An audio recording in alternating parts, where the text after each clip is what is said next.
Alhamdulillah wassalatu wassalamu ala Rasulillah wa alihi wa sahbihi wa man walah. Asyhadu an la ilaha illallah wahdahu la syarikalah wa asyhadu anna Muhammadan abduhu wa rasuluh wa ba'd.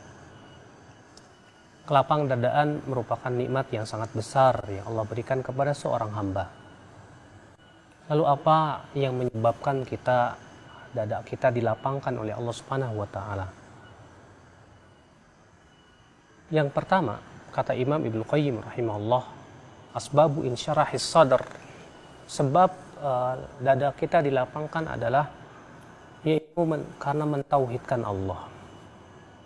Ya, berupa kita tawakal hanya kepada Allah, kita juga mempunyai sabar karena Allah, keikhlasan, mengikhlaskan ibadah kepada Allah Subhanahu wa taala. Ini merupakan sebab terbesar kita diberikan oleh Allah kelapang dadaan. Ketika kita diberikan kesempitan rezeki, tapi kita hadapi dengan ridho ya terhadap takdir dari Allah dan kita tawakal kepadanya, maka hati kita insya Allah akan lapang dada. Ketika kita mentauhidkan Allah dalam ibadah, kita hanya mengharapkan ridhonya saja dan kita tidak sama sekali mengharapkan ridho manusia, dada kita akan lapang. Kita tidak akan peduli dengan cercaan manusia. Kita pun tidak akan terpengaruh oleh pujian manusia. Kenapa? Karena yang kita harapkan keridhaan Allah saja. Itu pengaruh tauhid. Ya. Oleh karena itulah orang yang berbuat syirik, mempersekutukan Allah Subhanahu wa taala, dijadikan dadanya pasti sempit. Ya. Akhul Islam azakumullah wa iyyakum. Sebab yang kedua, seseorang diberikan oleh Allah kelapangan dada, ya, lapang dada. Apa itu? Yaitu ridho dengan takdir. Keridhaan kita dengan takdir menyebabkan lapang dada kita, insya Allah. Ya, sebab orang yang tidak ridho dengan takdir, dia akan sempit dadanya. Dia akan mudah tidak sabar, dia akan dengki, dia pun juga akan mudah suudzon kepada Allah Subhanahu wa taala. Kenapa? Karena dia tidak ridho dengan takdir. Oleh karena itu Rasulullah SAW berdoa, wa as'aluka ridha ba'dal qadha, ya Allah, aku minta kepada Engkau agar aku bisa ridho dengan keputusan-keputusan yang Engkau berikan kepadaku. Oleh karena itulah ya akhul Islam azakumullah wa iyyakum, ya, orang yang ridho terhadap takdir dan ketentuan dari Allah Subhanahu wa taala, pasti dia akan menjadi orang yang paling lapang dadanya ya, dalam menghadapi ketentuan-ketentuan Allah Subhanahu wa taala yang berlaku kepada dirinya. Dia yakin bahwa ya semua itu pasti ada hikmahnya. Bahwasanya Allah pasti menginginkan yang terbaik buat dirinya. Sehingga kalau seperti itu lapang dadanya insya Allah. Ini sebab yang kedua. Sebab yang ketiga, ya, kelapangan dada kita itu bisa kita raih ya akhwat Islam azakumullah wa iyyakum dengan cara banyak berzikir kepada Allah. Allah Subhanahu wa taala berfirman, "Ala bi dzikrillahi tatma'innul qulub." Ketahuilah, dengan berzikir kepada Allah, hati akan menjadi tentram, hati akan menjadi tenang.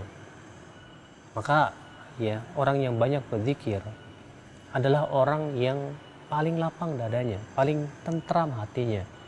Sehingga pada waktu itu dia tidak akan mudah berkeluh kesah. Ya. Makanya akhul Islam azakumullah wa iyyakum, ya, Allah Subhanahu wa taala menyuruh kita untuk banyak berzikir. Untuk apa? Untuk supaya hati kita tentram, bahagia. Allah berfirman, ya ayyuhalladzina amanu dzkurullaha dzikran katsira wasabbihuhu bukratan wa asila. Wahai orang-orang yang beriman, banyaklah berzikir kepada Allah ya dengan zikir yang banyak. Di antara lapang dada adalah memelihara sholat. Karena orang yang menjaga sholatnya, hatinya akan lapang. Makanya Allah menyebutkan ya dalam surat Al-Ma'arij bahwa manusia diciptakan oleh Allah dalam keadaan berkeluh kesah. Innal insana khuliqa halu'a idza massahu syarru jazua wa idza massahu khairu manu'a. Sesungguhnya manusia, kata Allah, diciptakan oleh Allah dalam keadaan apa? Halu. lalu itu selalu berkeluh kesah. Apabila diberikan kebaikan, dia pelit. Apabila diberikan kesusahan, dia berkeluh kesah, tidak sabaran. Lalu Allah Subhanahu wa taala memberikan pengecualian. Siapa dia? Illal musallin. Yaitu kecuali orang-orang yang sholat, kata Allah. Kecuali orang-orang sholat yang tidak berkeluh kesah. Kecuali orang-orang sholat yang dia insya Allah akan hidupnya itu senantiasa tawakal, tentram, tenang, lapang dadanya. Karena dengan sholat itu dia akan selalu bermunajat kepada Allah Subhanahu wa taala sehingga Allah berikan kepada dia kelapang dadaan. Makanya ya sungguh sangat beruntung orang yang senantiasa menjaga sholatnya dalam kehidupan. Ya, karena sholat adalah merupakan tiang agama. Selanjutnya akhi dari kelapang dadaan adalah sabar. Kesabaran itu memberikan kelapang dadaan yang luar biasa. Ya.